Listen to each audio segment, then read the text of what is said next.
Hello, this is Michael Gray, and I'm just a pool player.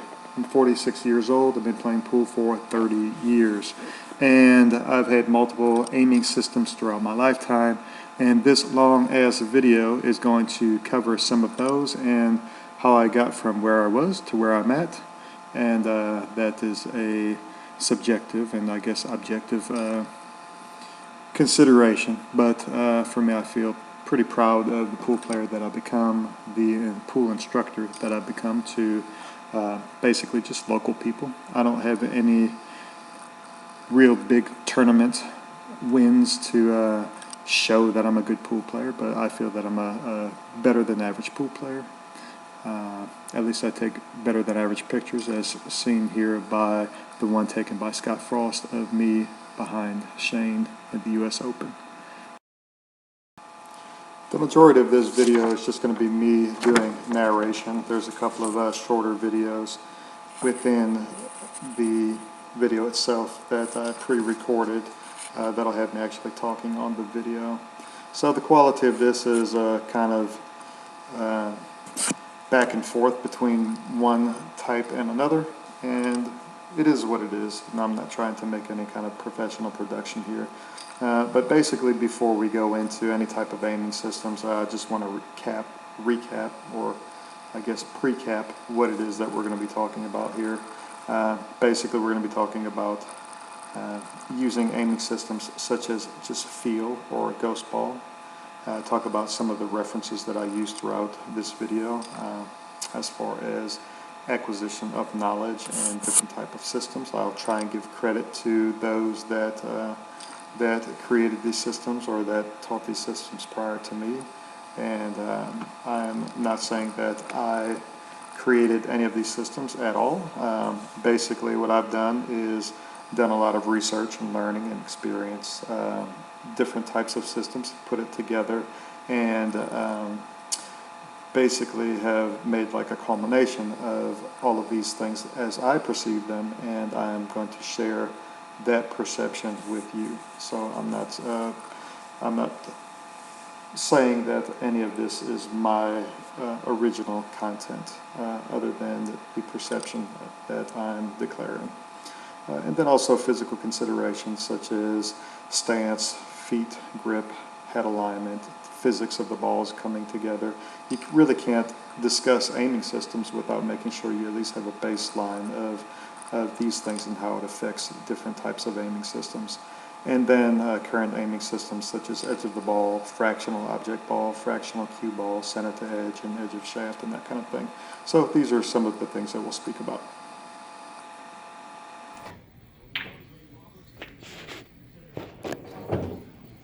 Hey, it's Michael Gray. It's November 2018, and I'm going to make a video this morning kind of showing my progression of aiming systems that I've learned throughout my life and how that's changed over the past 30 years of playing.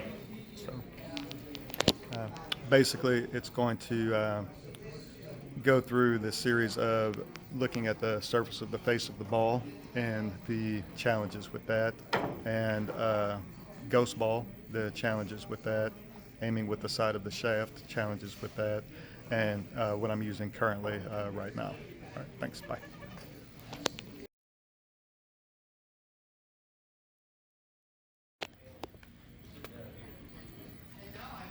So basically what I'm going to be looking at this morning is a straight-in shot with a little bit of an angle, a little bit more of an angle, and one with a pretty significant angle here.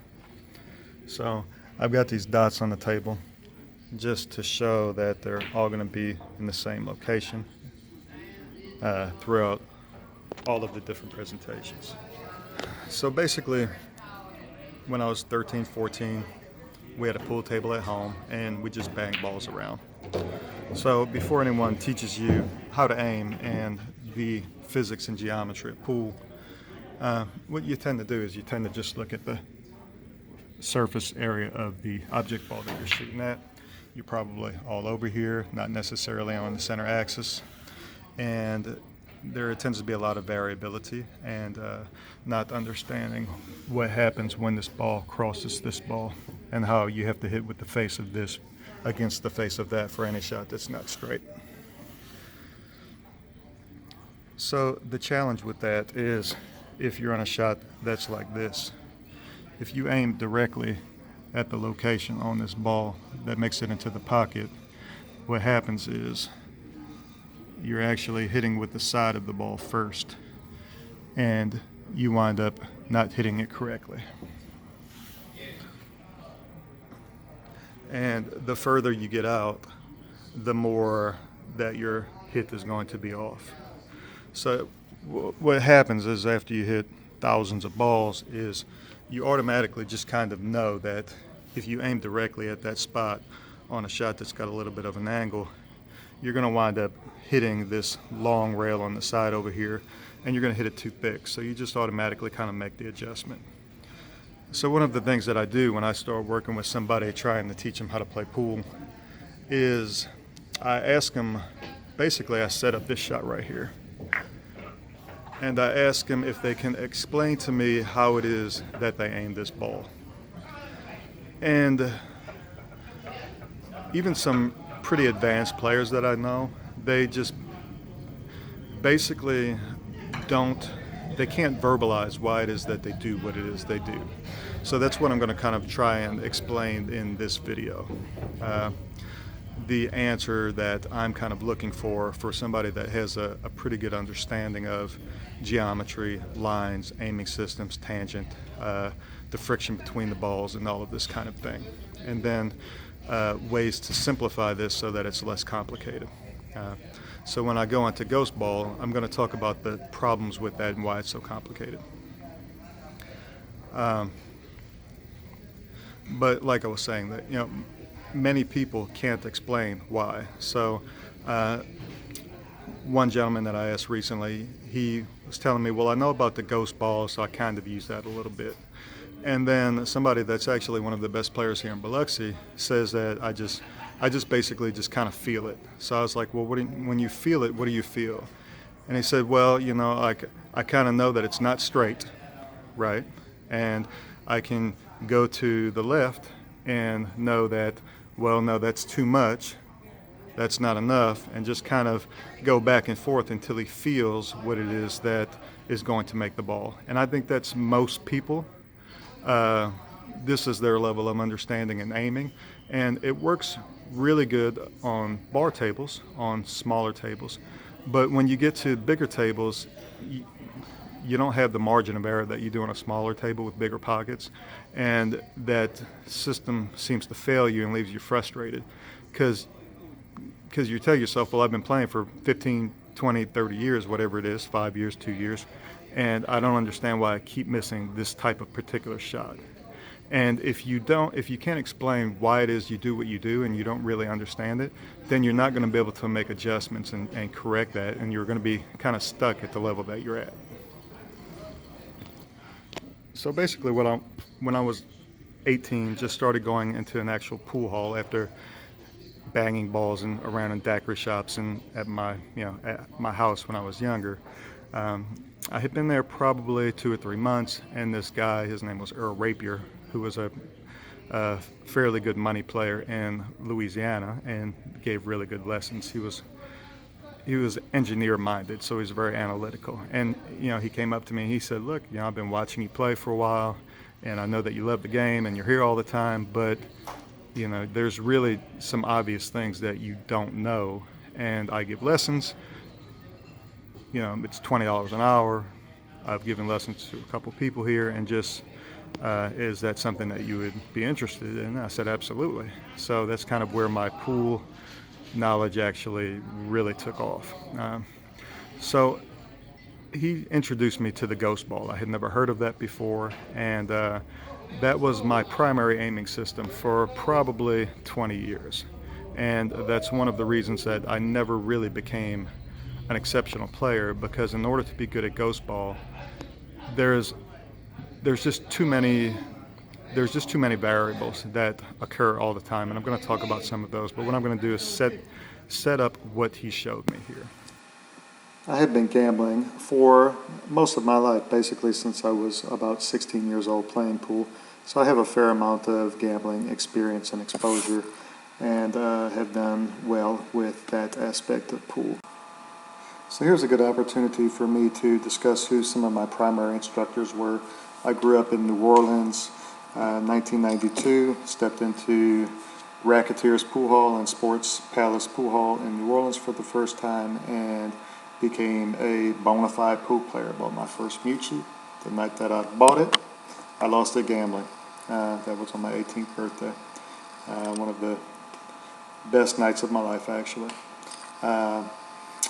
The gentleman in this picture here, Earl Rapier, was my first instructor. I gave him 20 bucks an hour, and I had a couple of lessons with him, and he became one of my best friends and biggest influences in my life. I also took a couple of lessons from professional player Lee Brett. And then I learned a ton by watching Shane Van Boning, Stan Shuffett, CJ Wiley videos, Dr. Dave videos, and John Barton videos, among other, but those are the ones that I'll mention here. When I created this video here, I tried to take screenshots of the actual YouTube video with the name of it on the upper left, in case if you wanted to use that for reference, or at least to give them credit for the information that I speak about.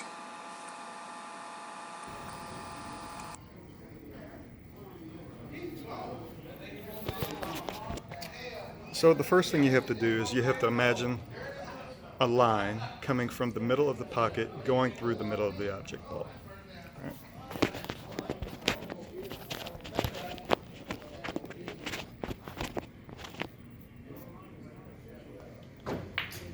Then the next thing you do is you imagine that line that just continues backward to negative infinity, is what I call it.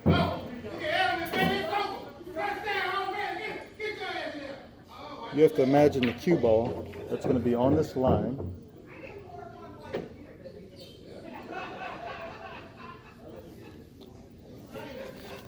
Behind the three ball, and these aren't perfect lines, forgive me, but behind the three ball. Thank you, appreciate it. So in this instance, if you aim this ball at the other cue ball there, then theoretically the three ball should go into the pocket. So what I'm going to do is I'm going to put a dot where the ghost ball is going to be.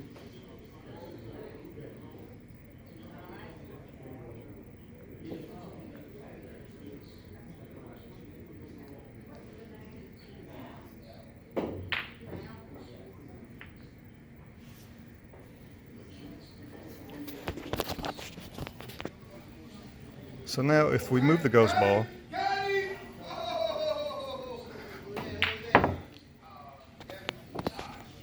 now basically if you were to aim, let's just switch cue balls here. If you were to aim the cue ball at the center of where, on the table, where the center of the ghost ball is going to be, the very base of the ghost ball, very base of the ghost ball is going to be right there. If you aim cue ball to that spot on the table, then you'll make the three ball. So it shifts the perspective and the alignment to where, instead of looking at the surface area of the three, the side of the three, you know, where people take their cue and they do that and they try and figure out where they hit. Instead of looking at the three right there, you're looking at the table. You're looking at where the base of the cue ball is, the ghost ball. So it makes it to where you have to have a pretty good imagination to visualize that ghost ball from all different angles. So in this point, you're aiming at this spot of the table. So it doesn't matter where your cue ball is, you're always aiming at that white disc. So like in this instance, you're not even, the three is almost not even in your line of sight. So this is how I aimed for many, many years. The challenge with this aiming system is that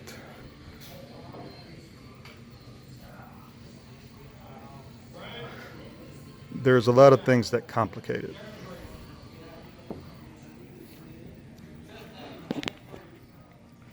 One thing that complicates it is how dirty the balls are and friction.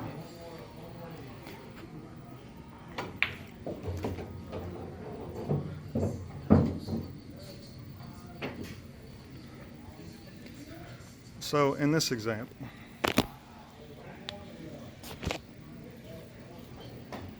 if it's really humid outside and it's sticky and the balls are dirty and the balls are sticky, what happens is if you hit the center of this cue ball to the center of the ghost ball, then when it hits the object ball going into the pocket, it throws it offline.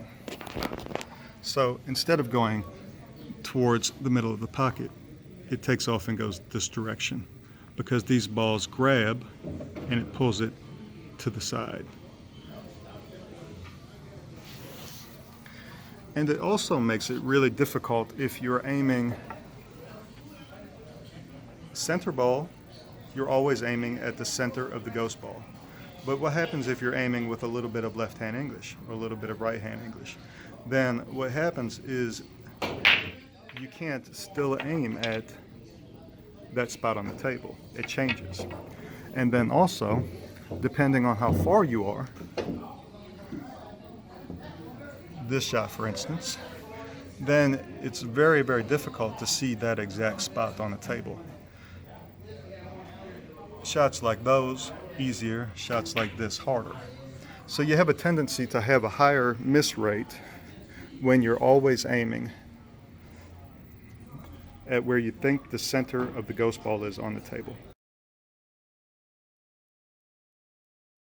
The table, my foot being an extension of that line. And then I would think to myself, well, given the way that I'm going to hit this ball, I know that there's a tendency to miss it to this way because it's going to come across the ball and it's going to pull the object ball this direction. So I'd actually have to aim to this side of the pocket. So it makes it to where you're not able to aim exactly to the pocket that you want it to get to. You have to make all of these compensations for all of these different things, not necessarily on every shot, but on a lot of shots. So when you've already got the stress of playing for money or playing for competition or playing for a tournament or whatever it is that you're playing for, and you add all of this complication in as far as your aiming system, then it makes life very difficult. There's about 20 types of grips that you can use on your backhand. I recommend trying all of them and giving them all a valiant effort. Watch other people, watch the best players, watch the people that you try and emulate. It's going to change. Your stroke is going to look different depending on the grip that you implement. So if you have a grip that looks more like Shane's, your stroke's going to look more like Shane's. If you have a grip that looks more like Alex's, then it's going to, your cue delivery is going to look more like Alex's. So the grip has a lot to do with your aiming and your stroke and all of that. So just try multiple ones.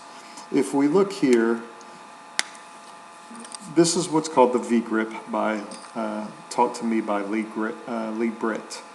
And one thing that I learned was that if I switched the weight of the cue being from my pointer finger, from my second finger, to primarily my third and fourth fingers, then it allows the pointer finger to get out of the way on cue delivery, which makes it so that the cue can go straighter, longer, without the physical manipulation of that finger or the wrist and grip causing the cue to go offline, basically. Now, you can look at these pictures of some of these other players, Mika, the guy from Russia, I can't remember his name, and Dennis, and they all have almost the exact same grip. Now, Stan Shepard teaches a certain type of a grip and talks about how Shane precocks.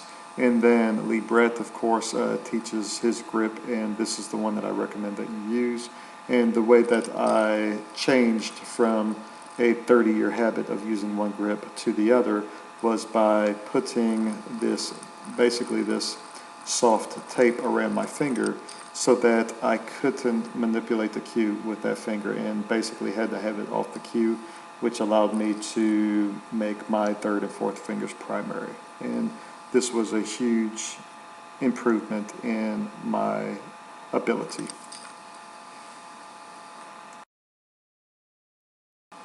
So after I fixed my grip, then I was able to correct the issues that I was having with my tip going to the left, to the right, up, down, or a combination of all of these on certain shots, especially on ones that had some speed or velocity, or if I was using an open bridge, which has always been my primary bridge after watching 1,000 hours of Cliff Joyner videos.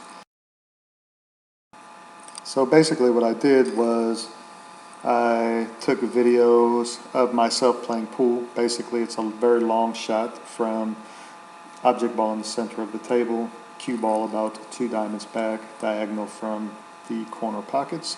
And so basically it's a shot that should be a pretty high make percentage, and videoed myself from the front, from the rear, from the side. So basically looking at head alignment and Q-tip alignment and through the delivery, as well as from the side. And on the side you're basically looking at elbow drop and the movement of head and that kind of thing.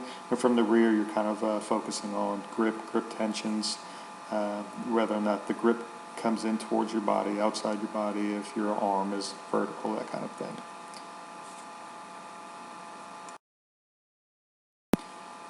So this is where I basically came up with something that I call ghost tip. Now we just talked about ghost ball.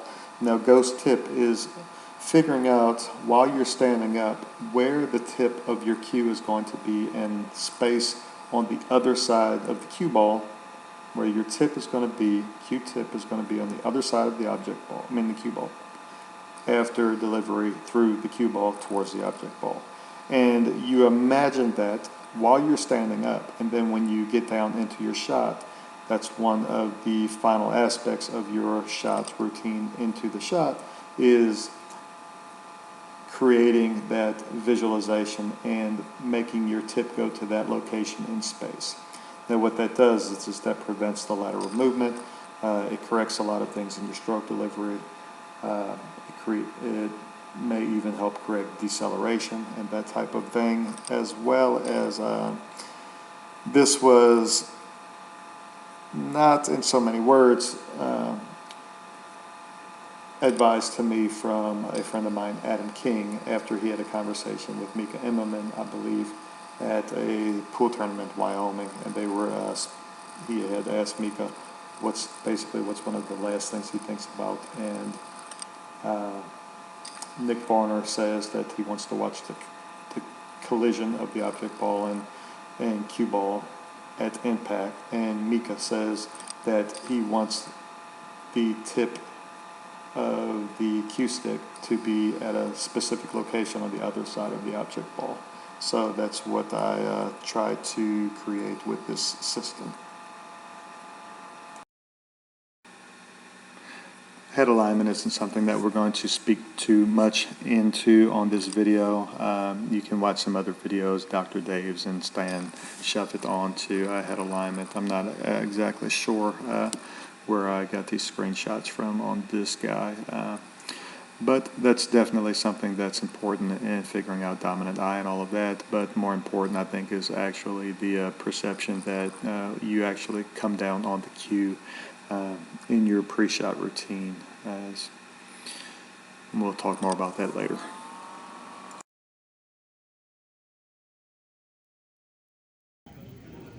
It takes a lot of mental energy to always come up with the correct answer. And whenever you miss, it's hard to figure out why it is that you're missing. So you could be missing because simply you're just not seeing the ghost ball well. Could be that you're missing because you're not seeing where the base of the ghost ball on the table is well.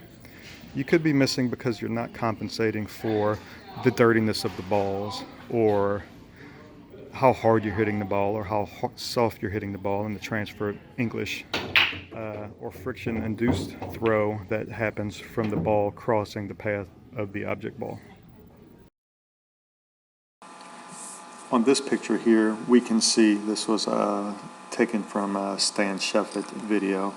This is a very good indication of the cue ball and the center axis, and I recommend that most brand new players, or all brand new players, stay primarily on the center axis and move incrementally out towards the left or towards the right on outside English for shots in order to be able to counteract friction-induced throw. Now, Dr. Dave speaks at length about these things, so I'm not trying to duplicate what somebody else has done. I won't be able to do as good of a job as him, so I would use him as a reference on this. Now, if you want to see a player that uses touch of outside English on his shots very efficiently and proficiently and professionally, it would be Mike Deshane. For every incremental angle that he's shooting the ball, he uses a slight incremental adjustment towards the outside English, so that he's always able to aim directly at the center of the pocket because of the amount of outside English that he puts on the ball. And I think that he does this as good as any other professional pool player out there. On edge of the ball, edge of the object ball, when I'm teaching this, the way that I do it is I put a credit card on the side of the ball, and to kind of show where the distinct edge lies from object ball, object ball, object ball, and then at some point there is no longer object ball, which is the edge of the ball. So I have found that initially when teaching this concept of edge of the ball, that if I teach the credit card line instead of saying edge of the ball, say credit card line, then it's easier for them to imagine.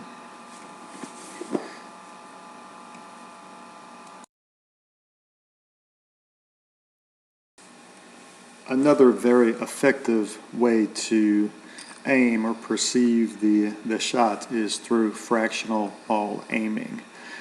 Dr. Dave goes at length to discuss different types of fractional ball aiming, as well as Stan Shepard, who's the primary instructor on center to edge, also goes through some of these other things like the 5-line quarter system and Hal Hui, his system, and a couple of other systems. And that's one thing that I like about Stan, is that he shows an array of other types of aiming systems, and he makes declarations such as, this is the way that you perceive the shot in this system, but it's not like that in CTE or center to edge. It's different in this way. And he's very descriptive in all aspects of all forms of aiming. And then also you have C.J. Wiley. And it was very, very interesting when I was watching all of these C.J. Wiley videos, and I'm just like, I don't understand this touch of inside. It just doesn't make sense to me from a physics standpoint, you know, from the cog effect of the cue ball hitting the object ball, and it just seemed like it just makes it grab more, especially, you know, I'm from the South, so everything is dirty and humid, and these balls really just grab together. But one thing that I really found helpful, that C.J. Wiley said in a couple of his videos on aiming, is that if you fractionate the object ball, then if the object ball is 3 feet away from the cue ball, or 5 feet away from the cue ball, or 7 feet away from the cue ball, then the perception, like what you're seeing, is always different. But if you use the cue ball and you fractionate the cue ball instead of the object ball, the cue ball is pretty much always the same distance from your eyeball, from your dominant eye, from your head. And the reason why is because your arm and your bridge is pretty much always the same distance, you know, give or take a couple inches, and you know, or degrees, that type of thing. So it makes much more sense if you're going to fractionate a ball to fractionate the cue ball instead of fractionating the object ball. And that's like the basic premise of what this video is actually about, ultimately. And then there's the infamous CTE, Center to Edge, or CTE Pro 1 by Stan Shepard. I have watched hundreds of hours of videos by other people trying to explain it. I've seen the CTE Pro 1 book, and for whatever reason, I'm intellectually and emotionally incapable of understanding this. Now, I'm sure it's just basically because I feel like I just need a lesson. I need somebody that is an expert in it to give me an expert series of lessons for probably about 20 to 40 hours, and then there might be exceptionally high value in it. But the videos out there are just so fragmented that it's hard to it's hard to even understand what they're talking about. You know, for me, a lot of it is using descriptors or terminology from one video to the next without a preface at the beginning of each video, and it's just really hard for me to keep up with it. One of my favorite players has always been Stevie Moore, and I know that he uses center to edge aiming, or CTE, or CTE Pro 1, and even his video on banking uses CTE. Just left me perplexed, so I'm going to let that go for now. Someone else may have better luck with it.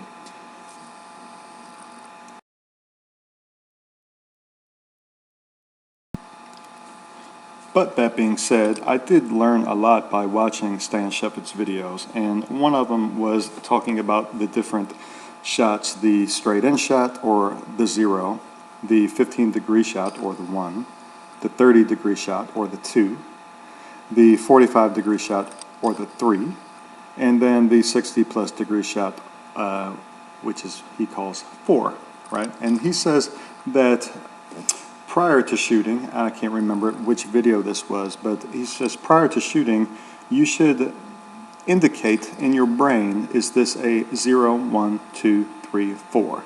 You shouldn't be thinking to yourself, this is a 18-degree angle or a 27-degree angle or this type of thing. Basically, you're just you're lumping all shots into either 0, 1, 2, 3, 4.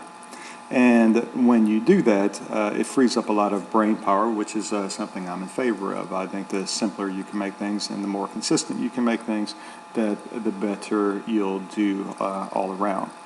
And I'm willing to basically try a ton of things and put in a ton of work because it's important to me and I get a lot of pleasure out of it. So what I did one day was I went to the pool hall and I basically set these shots up: 0, 1, 2, 3, 4, 0, 1, 2, 3, 4 on the left, on the right, and I got a stool and I just parked my ass down next to the pool table and I looked at it. Now you can imagine here in South Mississippi, that was kind of odd. There were some hillbillies playing on a table next to me, just wondering what in the hell I was doing. So then what I did was, directly after that, I put another series of balls behind it as though they were ghost balls behind each one of these shots. And then I sat back down on the stool and I looked at it, and I looked at it, and I looked at it. And then I had kind of a Eureka moment, or just an understanding of what it is that Stan Shepard was talking about.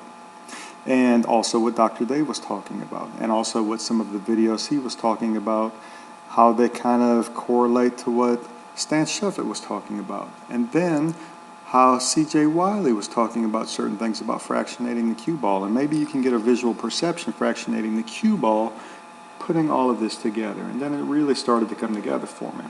So I got behind each one of these shots, and I could see where the credit card line, the edge of the object ball, in relation to the ghost ball that was sitting behind that line, in relation to the object ball and the line from the object ball to the ghost ball to the credit card line, and it all started to kind of come together.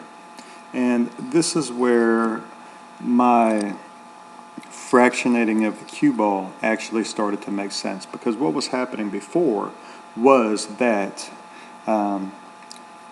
that my dominant eye, my head alignment, was making it to where even though I was trying to fractionate the object ball, which I was having some success with, or trying to fractionate the cue ball, which I was having some success with, I wasn't able to put them all together and be able to come down on the shot line with the right visual perception. And Stan Shepard talks all the time about visual perception. I didn't know what the hell he was talking about until I came up with my own, or to my own understanding, I guess. So that's kind of where we're at right now, and I'm going to talk about these on different shots using this little yellow piece of string here, which isn't very scientific or accurate or computer savvy. And then I'll use some little dots on the cue ball and the object ball and the ghost ball and that kind of thing, and then use the side of my shaft, and we'll talk about those.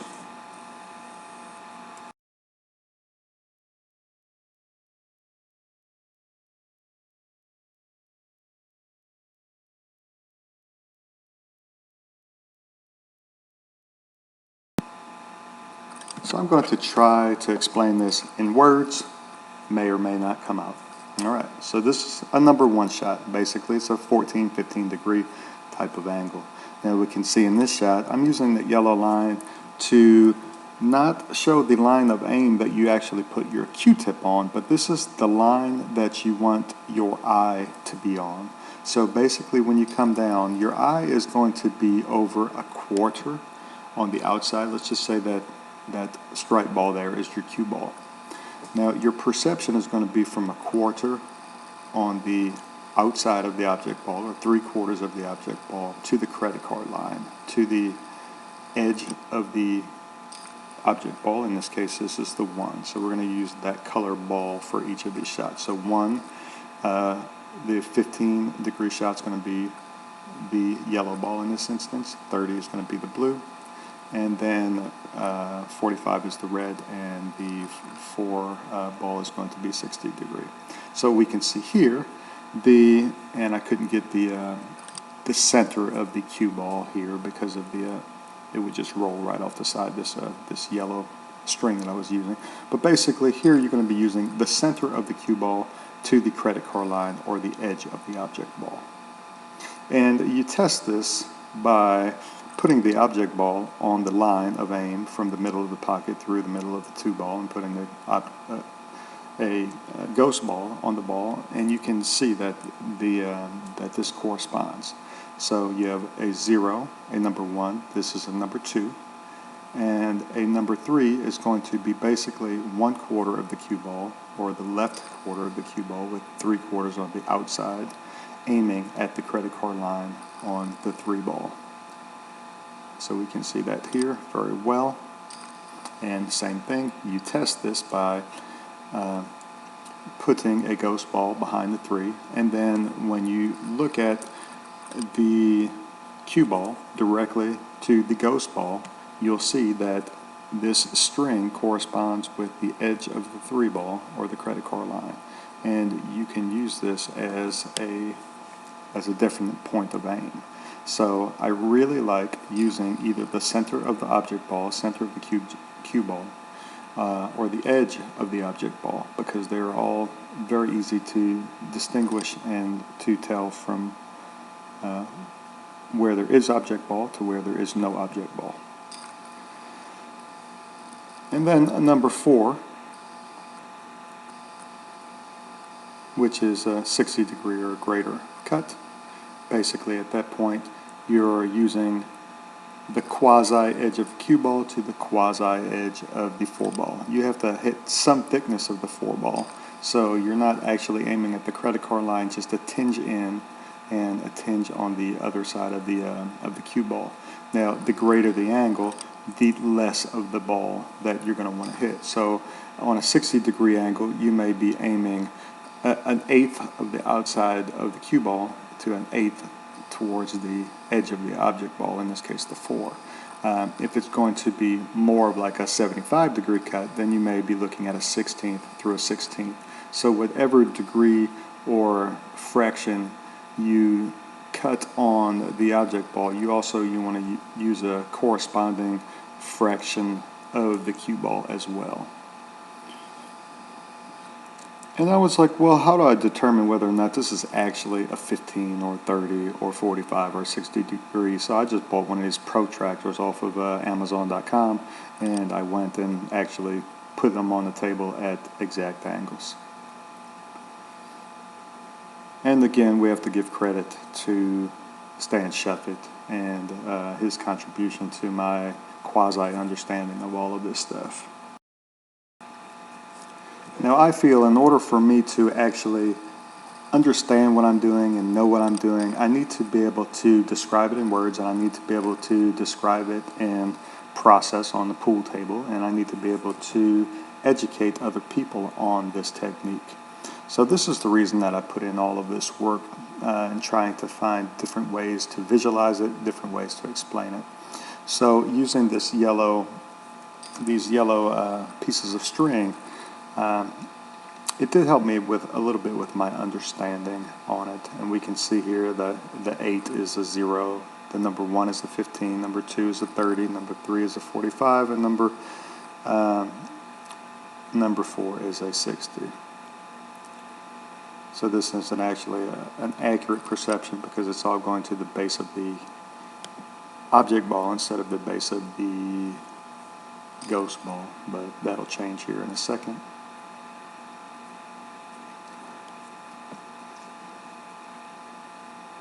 Got a little bit protractor. And here we can see this is the credit card line on the object ball. So this is a perception from number 4. You can see kind of edge to edge. Okay, this is a number 1. We can see we're basically shooting 3/4 of the object ball at the credit card line. And this was really hard for me to figure out at first, and after I did, it was very beneficial, and my game improved immediately. My game improved exceptionally quick just over the past couple of weeks just from learning this. Here is a number 3. It's the opposite. You're using the inside quarter to the credit card line. And then number 4 is basically edge to edge. So it's 0, 1, 2, 3, 4.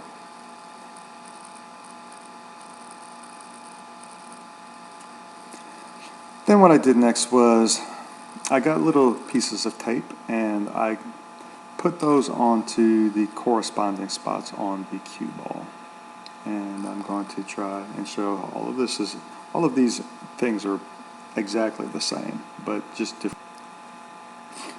Now what we have here is a 0, a 1, a 2, a 3, and a 4. And then the upper middle is actually about a 0.6. So that's not one that I use too often, but we'll talk about that at the end. So basically, in this, we'll see the number 1 is basically there's the green dots there and the green corresponding dot on that orange object ball. So basically you're aiming the center of the cue ball to the center of the object ball.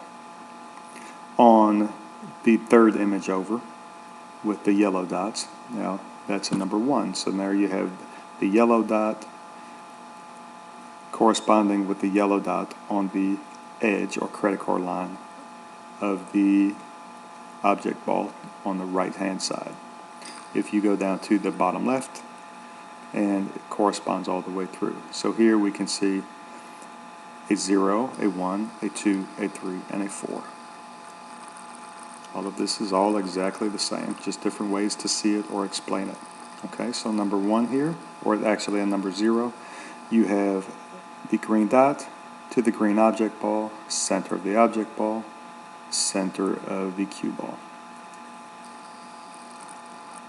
Here's another perception of that. Some people actually use edge to edge, so the outer edge of the cue ball to the outer edge of the object ball, even for straight shots. So this is a number 1 or a 15-degree angle. Here we can see the yellow dot on the cue ball, yellow dot on the object ball, which is actually on the outer edge of the object ball. Here we go, which is the credit card line. So this is one way to perceive it with visually when you're down on the shot. So your your stick can be in the middle of the object ball. Your eye has to be on that line.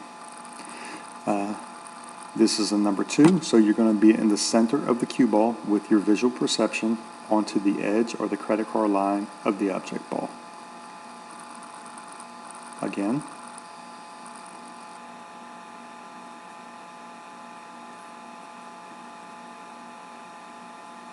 And that's an elephant ball, cue ball, if you're never seen one of those. Okay, this is a number 3 or 45-degree. And here you've got the like 1/4 of the object ball to the edge or credit card line, or excuse me, of the cue ball to the edge of the quarter of the object ball here. So here you would follow the red dots, red, red, red, and that's where your eye perception is going to be.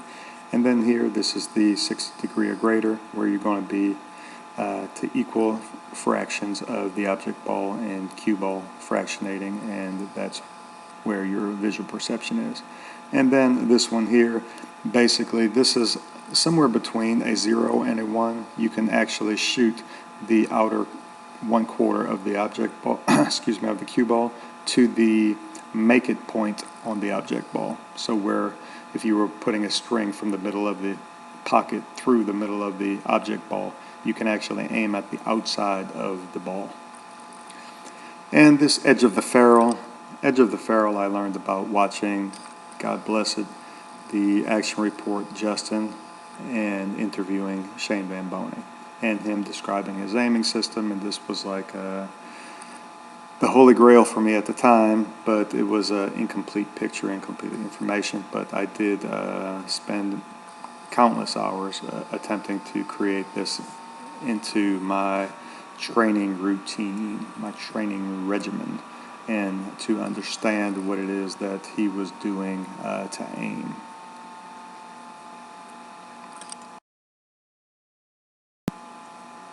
I do feel that given the inadequacies or the incomplete information that we got from the Shane video, that this kind of explains a little further the things that were missing, the things that were incomplete, the things that really kind of didn't make sense to us, where he was shooting one shot to the left, and he said he was using the outside of his ferrule, and then he was shooting the exact same shot to the right, but he was also using the outside of his ferrule. Like, it was kind of, some of the things contradicted themselves, and really I couldn't really understand it, but I just had faith that it would work, and it worked fairly well. It allowed me to figure out the credit card line and looking at the edge of the ball, which increased my ability to make balls, and it also simplified my aiming from the ghost ball, which is pretty much the only thing that I had used prior to that. Now this is going to, and I'm just using my stick here as a reference. It's not where, of course, that's not where I put my cue whenever I'm shooting the shot. This cue is actually the indication of the field of the visual perception. So basically you can use the edge of the cue ball to the edge of the object ball. You can see that the ghost ball is in line, or you could use the center of the cue ball to the center of the object ball.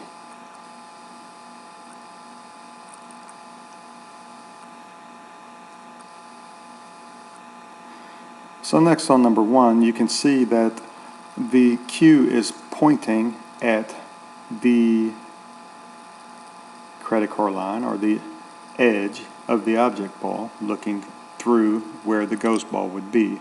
So you could see how the cue is on the outer 3/4 of the cue ball.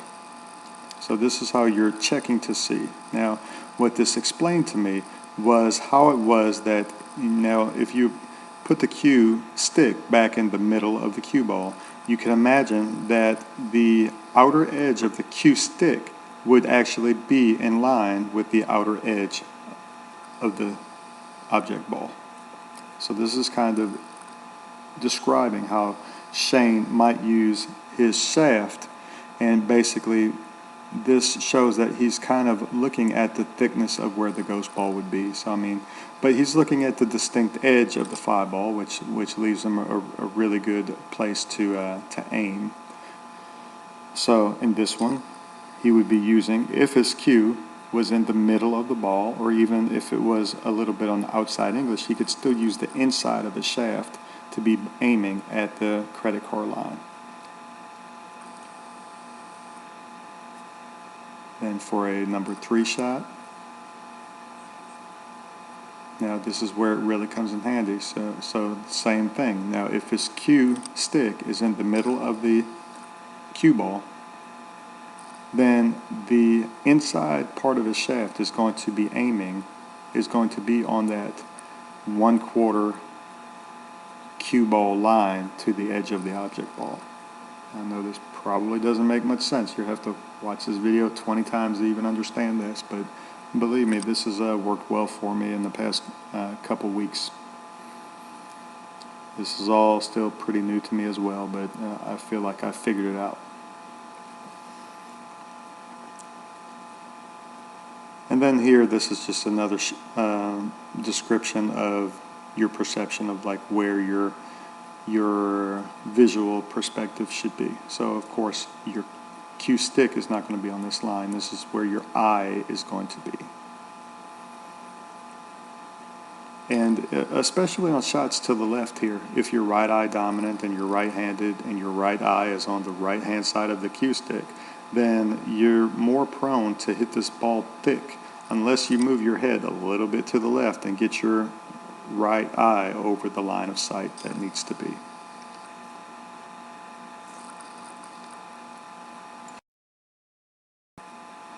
Alright, so that's pretty much it for this video. I mean, that's a lot of information. That's a lot of repetitive, different ways to look at things. Now, this is, of course, Dr. Dave, Billiards. Now we have some other people here. I'm just got some screenshots of other websites that may have been an influence to me or that you might find interesting. That Split the Difference, that was actually pretty cool, but I didn't delve too far into it. This here with these dotted cue balls just seems like lunacy to me. Lunacy. This here too, that's enough to give you a stroke or an aneurysm or something. This here, probably pretty useful to the engineer type, but not to the average pool player. And then we've got just some other random pictures. This is a pool table that I hustled a guy with in Iquitos, Peru, in the Amazon jungle. And I beat him out of all his money, and he had to borrow some money to pay me back. And then they said they were going to rob me if I came back the next day. So there's that. And this is a video of me just basically making some balls. Now this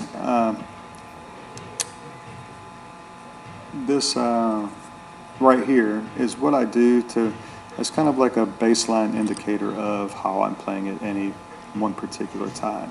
If I haven't played for a while, if I just started going back to the gym, if I've got things going on in my mind, you know, all of these things can affect the way that I play. And I use this to determine whether or not I'm hitting the ball purely, just to kind of like reaffirm my fundamentals. And this is actually harder than it is. What I'm doing right now is basically I put the solids on one side of the table and I put the stripes on the other, and I try and start with the 1 and then go to the 2 next, and try and do them in order of yet to to be able to do that. But I do work on making the 15 balls and with whichever random corner pocket that I can make it in without touching the cue ball. So there's hopefully minimal head movement, very basic, efficient, concise process of everything from aiming while I'm standing, to putting my foot on the line, to coming down slowly, to doing some air strokes prior to getting down to make sure that I understand, is this a 0, a 1, a 2, a 3, a 4? And like this shot right there with the 6, I basically put my tip on the table where the ghost ball was going to be, because that can help you determine whether or not it's a number 2, where you're going to be shooting the center of the cue ball to the credit card line, or if it's a number 3. Sometimes that number 2 or number 3 is hard to see initially whenever you're first learning this process. And then, of course, you know, like this, I videotape myself like this basically every time I go to the pool hall. And this little pattern right here, you can make it a little harder, you can make it a little easier, you can put less balls on the table, you can put the balls closer to the pockets, you can put the balls further back up to like the second diamond all the way in the back of the table, and then you definitely have less room for the cue ball to move, and you have to be more precise. So there are different ways to make it easier and harder, and try, you know, like I said, try and do them in order. But you know, I've been doing this drill for years, and you can see that my cue ball is moving very cleanly and not very far. I'm never going back up to the top of the table. It's basically just taking the tangent, just small motions, and I'm going through the cue ball, and like what I'm trying to do, and I don't do it on every stroke, but kind of laser-like fashion. So if I'm aiming down through the cue ball, down to the bottom of the object ball, I try to have my tip on that same perspective, on that same like laser line through the ball. So if I'm hitting into the center of the cue ball, through the center of the cue ball, my tip should be in space on the other side of the cue ball through the center. If I'm hitting high, same thing. It should be in space high. I should never hit the cue ball high and then my tip end up low. And I should never hit the ball low and my tip end up high. And I hit that ball really well. The second to last one. And then this one. And another thing here is that there's even though you're doing this by yourself and there's nothing involved, there's still a little bit of increased stress, once you get towards the end. That other picture was all the crap in my pool case. These pictures in Iquitos, Peru. This is this guy that tried to hustle me. I was actually going there to play poker and wound up playing this guy 9-ball. And this is me, so I'm actually a degenerate nurse, and I love what I do. So I hope this helps, and give me some feedback. Thanks. I'll talk to you later. Bye.